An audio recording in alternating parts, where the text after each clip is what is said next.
Hey everyone, this is Herrick bringing you another episode of Action Figure This Out. Today, we're going to be taking a look at the McFarlane DC Multiverse, Shazam from Shazam, Fury of the Gods.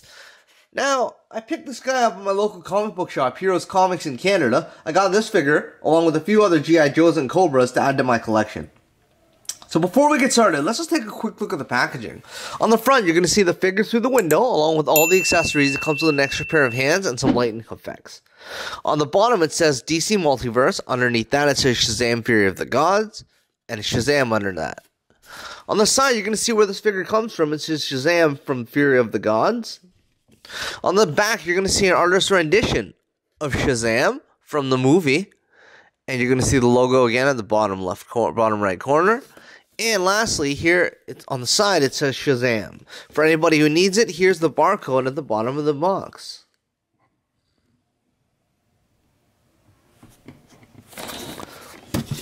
So perfect. Let's action figure this out and take a look at this figure out of the packaging.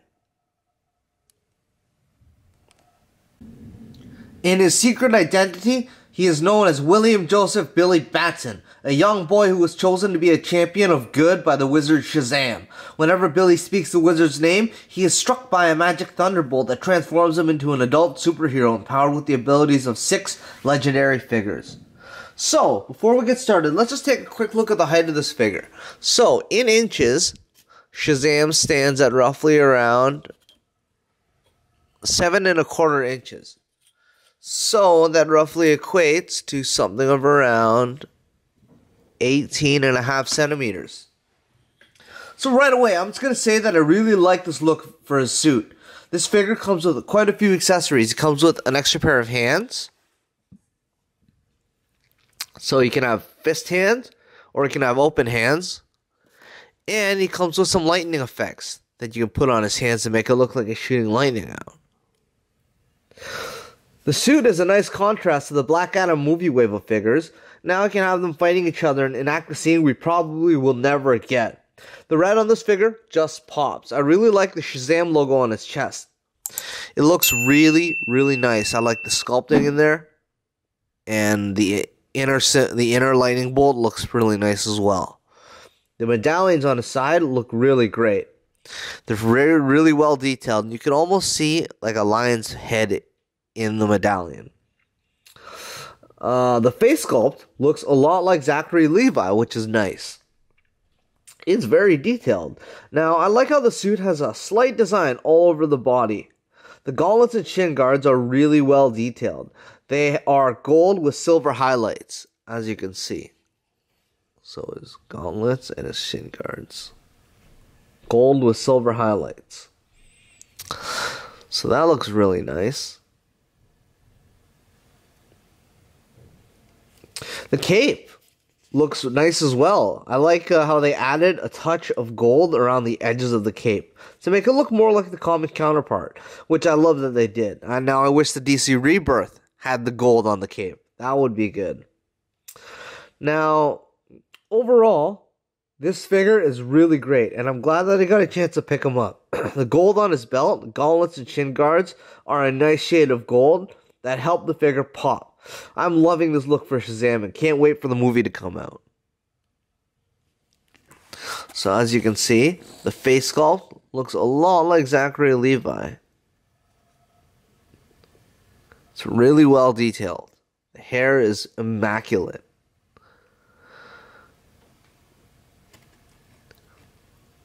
The Shazam logo looks really great.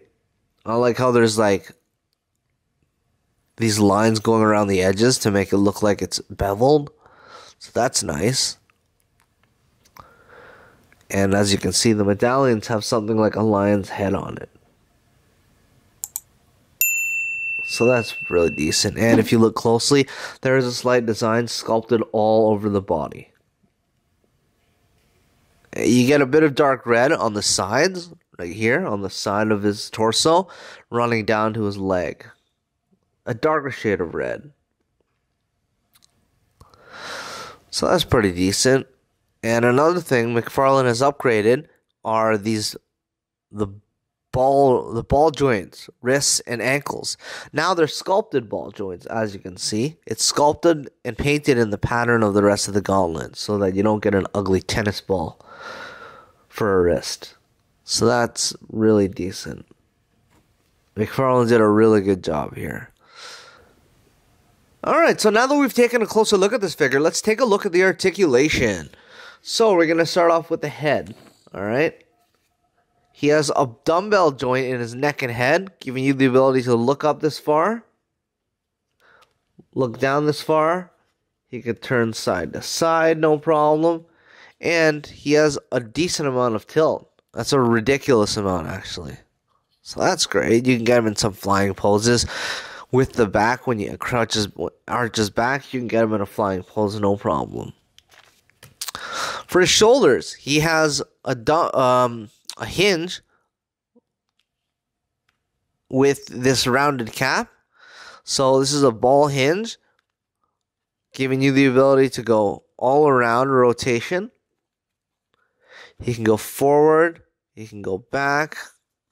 Okay. He has a hinge in the shoulder, which gives you 90 degrees. He can go forward, back, no problem, only hindered by that cape a little bit. He has an upper bicep cut, which gives you full 360-degree rotation. A double jointed pinned elbow, which goes all the way back. And a McFarlane sculpted ball joint in his wrist, giving you the ability to go up and down. Mine is kind of stuck.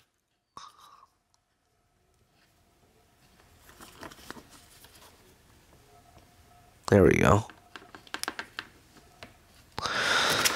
So he can hinge around like this and out. And he can rotate. He has a double ball peg in his diaphragm, which gives you full rotation, going around like this. He can lean forward this much. He can lean back this much. He can lean side to side. And he can rotate full 360 degrees. He has another double ball peg in his waist, which gives you the ability to rotate around like this as well. He can lean forward. He can lean back, side to side, and he can also rotate at his waist. For his hips, he has the patented McFarlane ratchet joints, as you can see, which give you full ability to do the splits, like so. Okay, he can kick forward this much, kick back this much, kick side, and he has a little bit of rotation.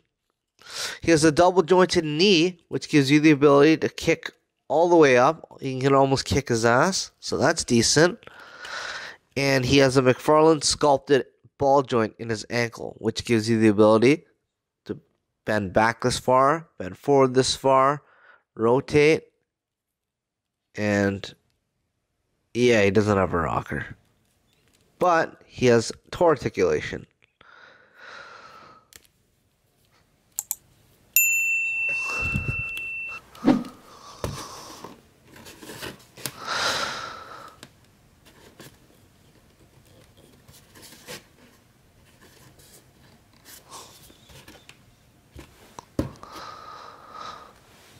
Alright, so now that we've taken a look at the articulation, let's see how he compares with other figures.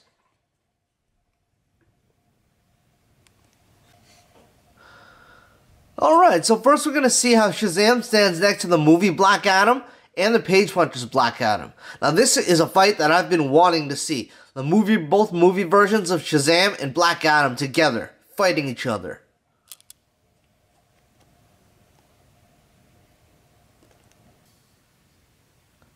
Alright, so next we're going to see how Shazam stands next to the DC Rebirth Shazam and the DC Rebirth Superman. So as you can see, these two figures share a lot of qualities. They both have the medallions at the top of their symbols, and they both have a white cape, and you can see that the gauntlets and shin guards are almost the same. So this is a great rendition for the movie. I like this suit a lot.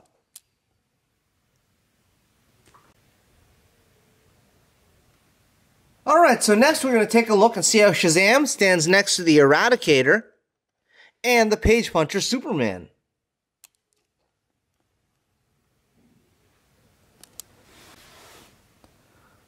Alright, and now we have Shazam standing next to the G.I. Joe Classified Sergeant Slaughter and the Multiverse Sergeant Slaughter.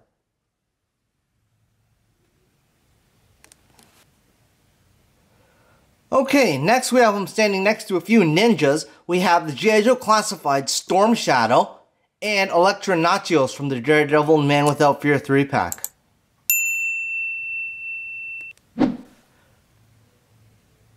Okay, here we have him standing next to the retro-carded Marvel Legends Beast and the VHS Wolverine.